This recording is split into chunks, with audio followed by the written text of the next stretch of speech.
Women in Print Alliance is dedicated to connecting, empowering, and advancing women in the print industry. As part of Printing United Alliance, we're fostering a more inclusive future through advocacy, education, and networking opportunities that connect women across the entire industry.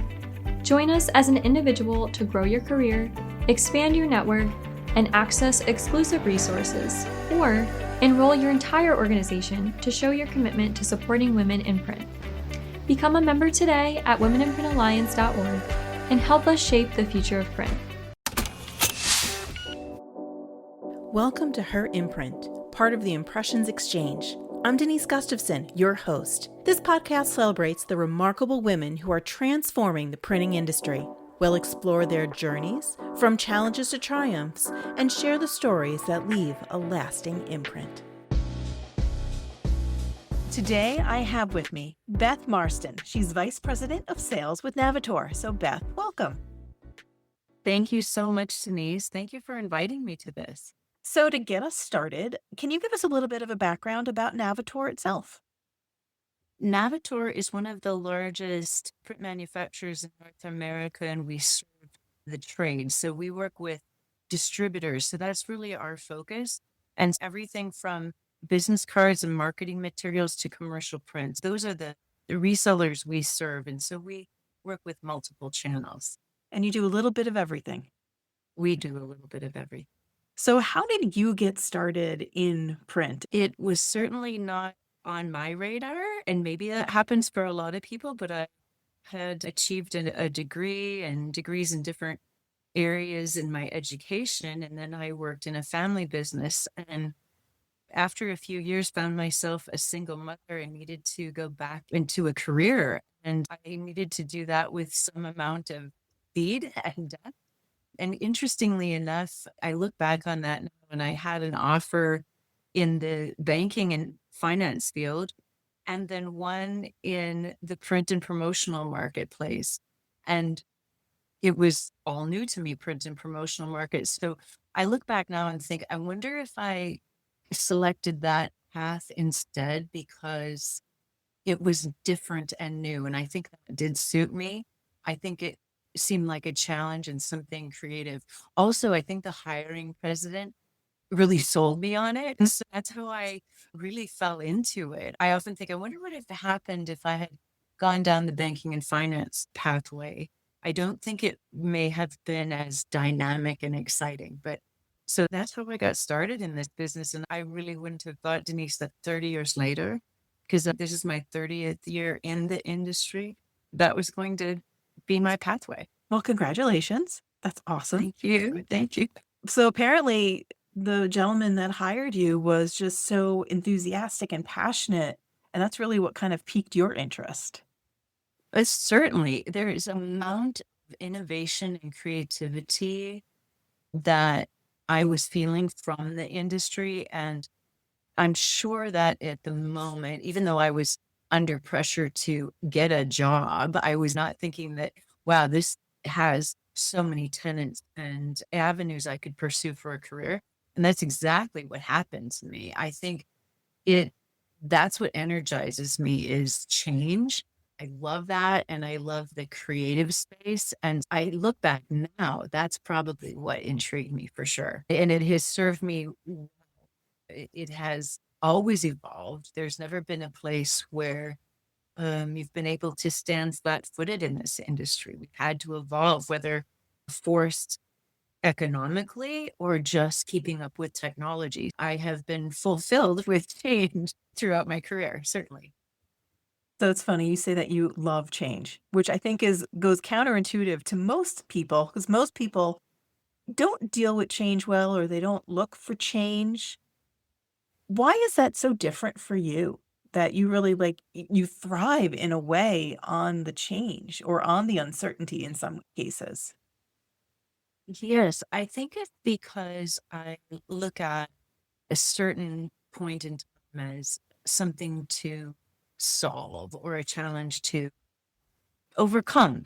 And so I'm not saying that I solve every single thing, but once when I get to a comfortable place and feel like, oh, that we've solved that and it becomes a little bit routine, that's when I just want to shake things up. And the organization I've been with has gave me such an opportunity to explore either cross functionally, which was wonderful because I could learn different areas from office management to marketing or sales. And in my organization, also the opportunity to learn different products and how those go to market. Thus, I think back, good decision that I made on that part because it allowed me so much flexibility to look around and quite near to me to look at adjacent opportunities. And it's interesting how you also phrased it too when you were making that decision, when you were in that fork in the road, go to Y- finance or go to Yeah, print and promo. You weren't necessarily looking for a career. You were looking at that point for a job. yes. So that's such a different mindset than other people might. At that point, you were just in need of a job. You had bills to pay. You have your single mom, as you said at that point, raising kids. For you, you needed some kind of money coming in. But it ended up being a really big decision in some ways for you and how it shaped the next 30 years of your life. Very much. And I get asked sometimes, oh, your education was honestly, I was in French and international business. And if I look back and say, oh, did you use your education?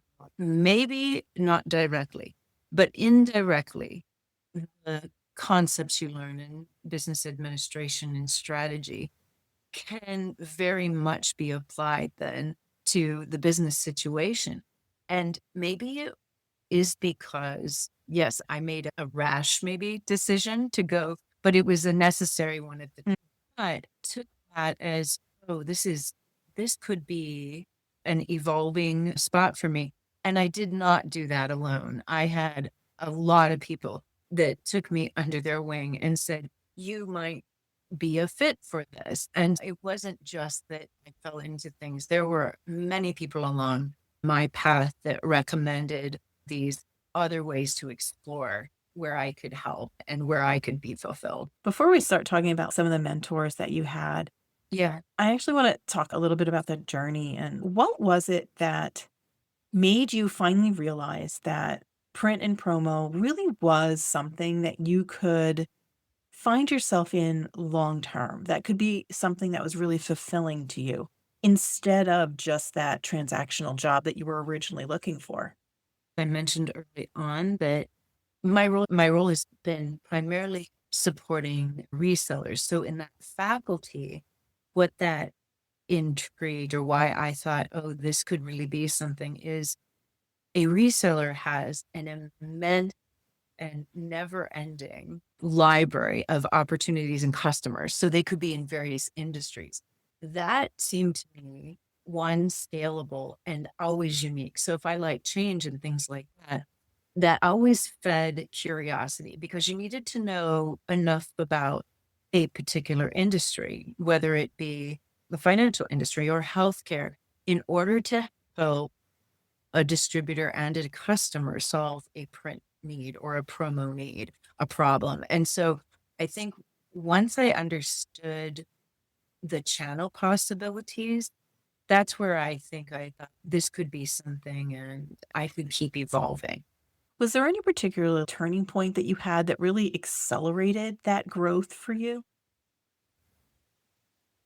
There wasn't a watershed moment. Mhm. It was more, I think, methodically building on the successes I found. And those always had something to do with the relationship I developed with a distributor and their end customer. So it was this delivering on values I espoused and developing that. And then even when going through the challenges with folks, then they would say, okay, this person, I have some trust there and reliability.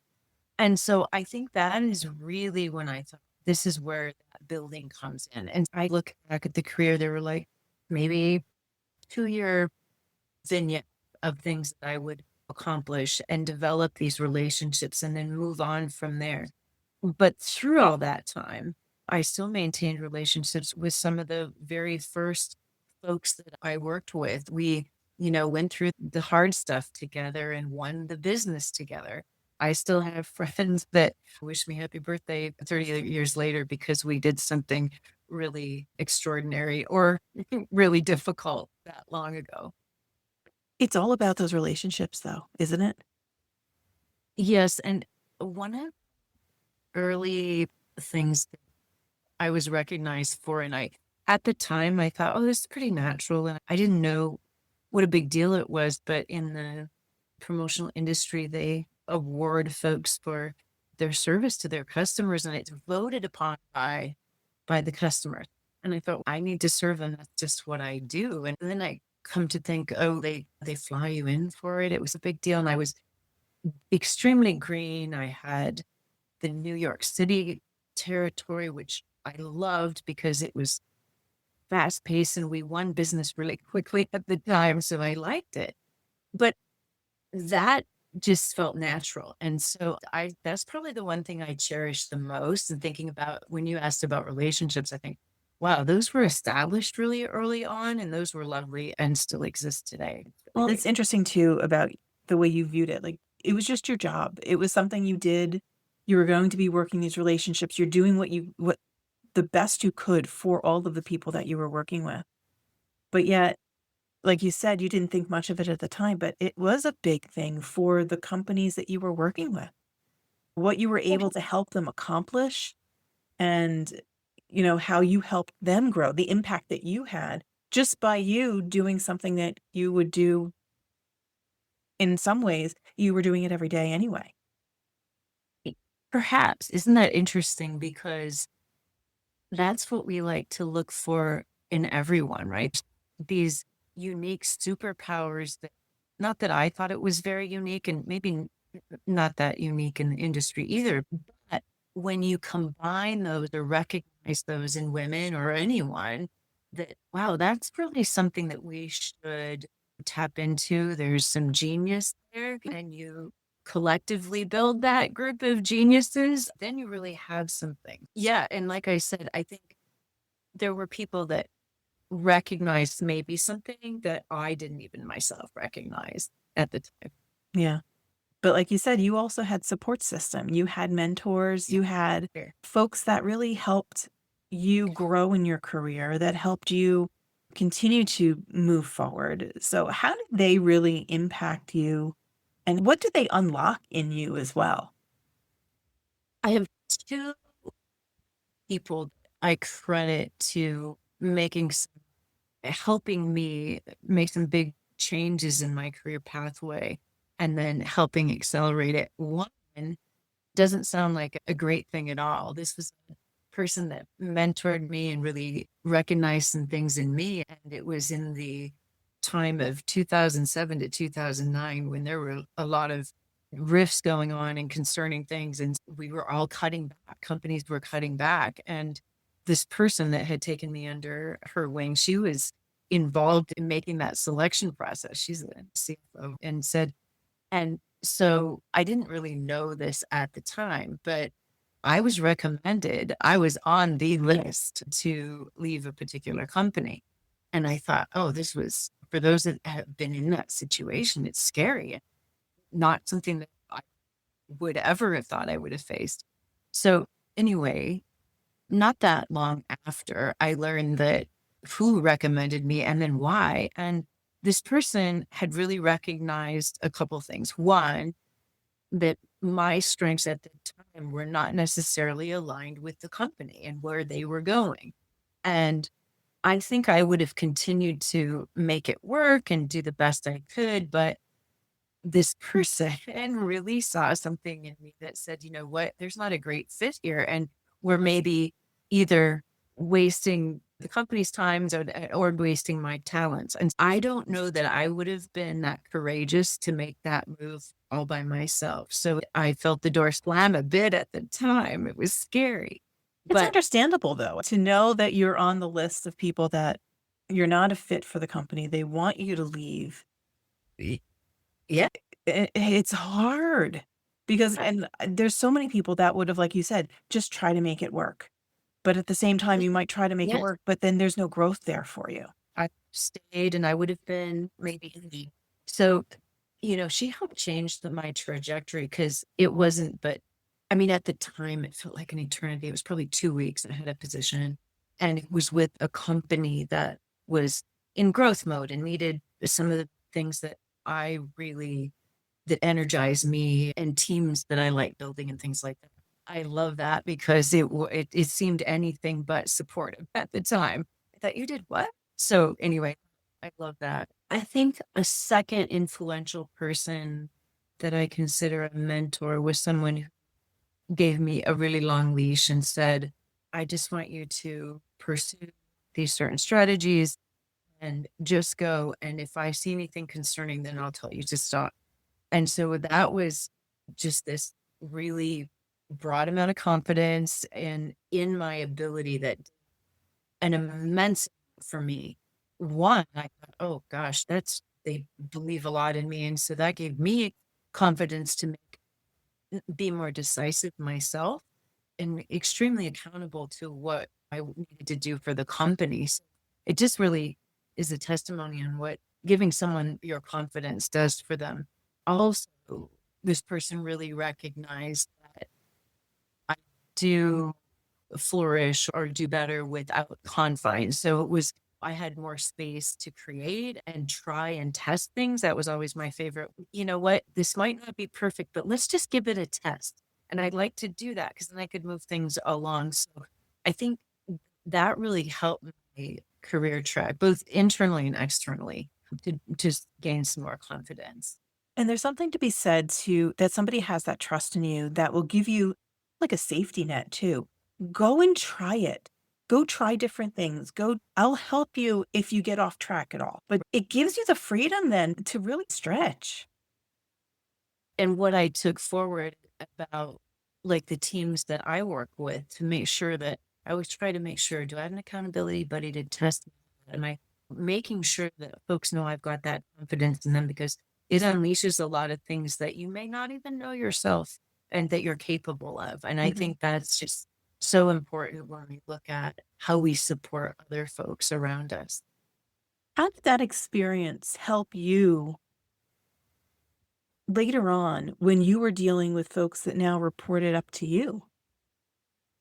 I think it it really made me think about it and using that as a discipline. And that sounds counter to me talking about freedom. But I think if you developed, if you have the foundation and the space created for that, I think that's really what helps. So in my team, we're very demonstrative about like sharing our strengths. We have a matrix and we go in and we say, okay, here's what I'm really good at. And I have a relatively small team, but all nine of the folks have something very unique that they offer. And they might also state in our little matrix that I could use some help here. And there's no doubt about what that unleashes in a team when you allow folks to have that ability to share where they're confident. And then it breeds extra confidence, I think, when they can help somebody else. So you've been able to pay it forward. I hope so. I really hope so. Have there been any other professional development opportunities that also have helped you to continue to grow? Yes, I think one of them is what I recommend to anyone is whenever you're asked, could you be on board? If you think, oh, I've got my job and then something else to do, whether it's serving somebody a community event or if it's in the industry, I've never been on a committee, on a board where I didn't feel like I gained less than what I gave. It always feels like you come out with so much more than you put in. And the perspective you gain from those in our industry, especially, there's boards where you will have folks that are in your exact same space. They're facing the same, challenges and sharing those is okay. Yes, you can circle the problem, but you can also together find a solution. And then there's customers and hearing their perspective that's invaluable and other adjacent services, and all of those work together. So I think I've learned so much from participating and just really raising my hand to be a participant in those. Mhm. Sometimes you get more than you give. in those instances. Very much in those. I agree. Yep. Now, with you and your journey in the industry, your definition of success has changed over time. Obviously, when you started, it was one thing. Now it's something very different. How do you define success now as a woman in a leadership role within an industry that is primarily men?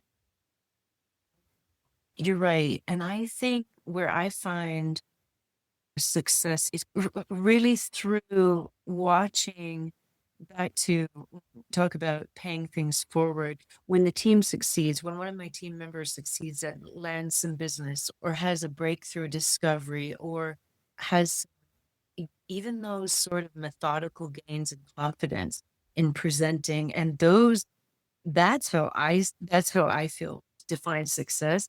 And then further, when there's a final product or project delivered to an end customer, I think there's nothing better than to watch that flourish for them. So I think my definition of success tends to be a little more outward than anything like that I'm checking off the list for myself. It feels like it's more evolutionary than just like maybe, and you're right, Denise. It was like to begin with, there's some rungs of that ladder that you've got to get through and climb them one at a time to get to establish yourself and gain that confidence of others. But I just find the fulfilling part now is watching these come to life through my team.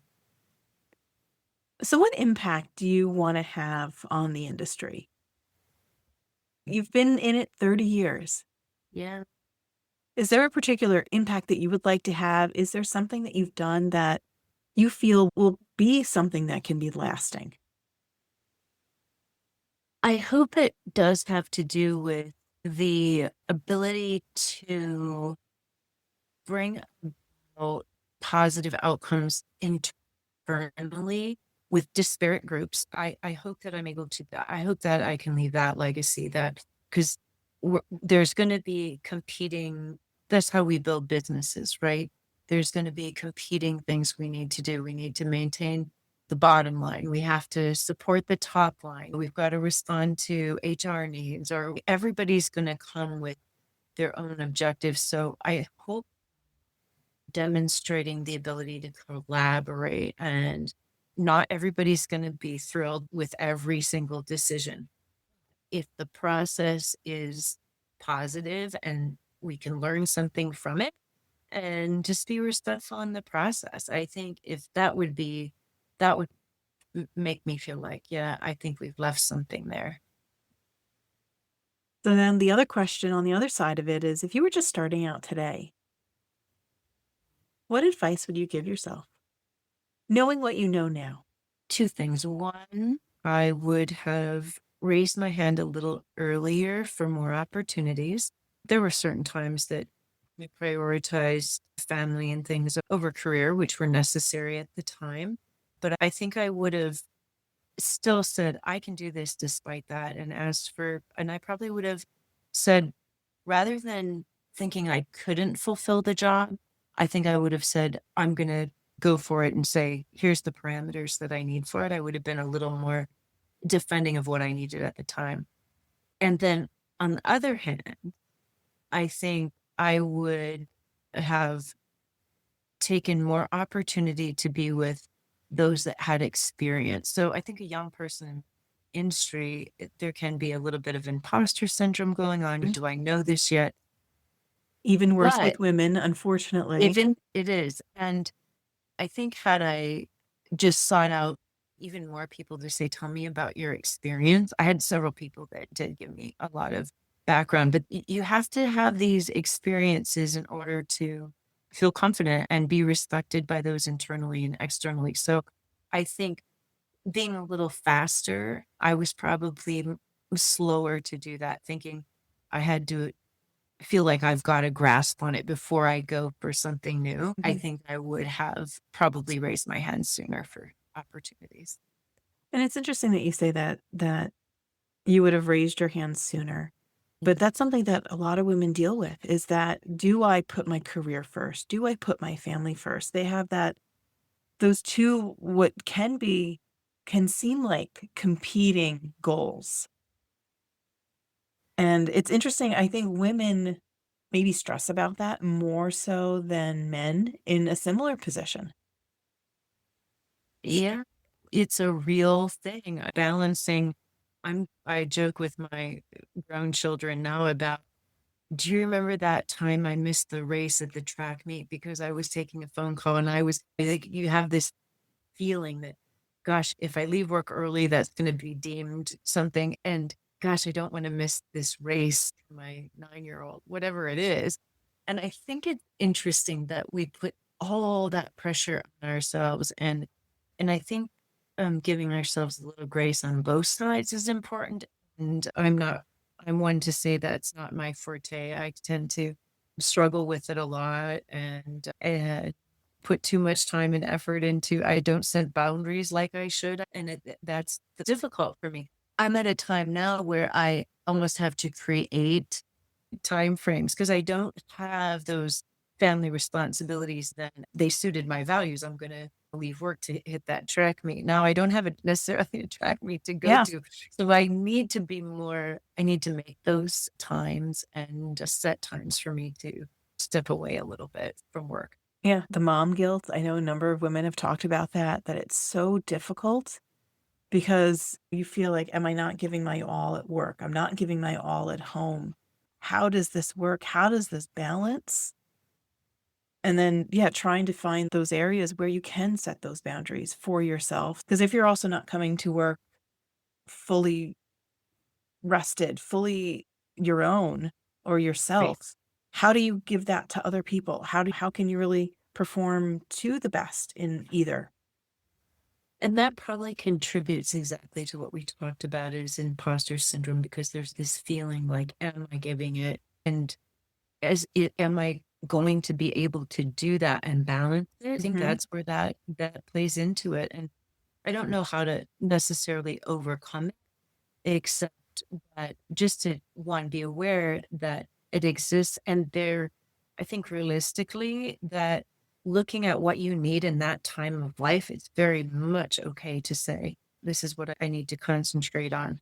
The risk, of course, is that you don't want to be passed up for some kind of promotion at the time. And I think we're doing better, I hope, as a society, recognizing that as we go. I really do. I think we are, and I think a lot of things came out of COVID and some of the younger generations that are willing to establish those boundaries earlier. I'm a Gen Xer. I didn't have those conversations. Those were not conversations we had when I started working 28 years ago. But now, the folks that we have coming in, they're very upfront about their mental health, how they're feeling, what they need, which is something that other generations did not have that. We're not comfortable enough to have that conversation in the first place. I couldn't agree more, since I have a couple millennials myself that set their boundaries, and their colleagues do the same thing. And they're in some highly stressful and progressive positions, yet they are able to set and maintain those much better than maybe, yeah, I was in my generation. I agree. But we're learning from all the generations. The work That's right. ethic that came from the older generations, the flexibility that's coming from the younger generations. I think that will give us a much more beneficial workplace as a whole. I agree. Yep, I'm seeing it. So that's where I say, I think we're doing better. I'm encouraged by that when I ask young people in their positions. That feels like that's progress, right? Things have Mhm. changed. For Yeah. as much as we think that they may not have, they have. Mm. Yes, I agree. Yep. Beth, it was a pleasure spending a little bit of time with you today. So thank you again. I really appreciate your time. Thank you, Denise. What a lovely discussion, and thanks for letting me be a part of it. Thank you for joining us on this journey to celebrate and amplify the voices of women in the printing industry. If you have a story to share or know someone whose journey deserves to be highlighted, we'd love to hear from you. Together, let's continue inspiring and empowering the next generation of leaders. Until next time, keep leaving your imprint. This is Her Imprint, See you soon.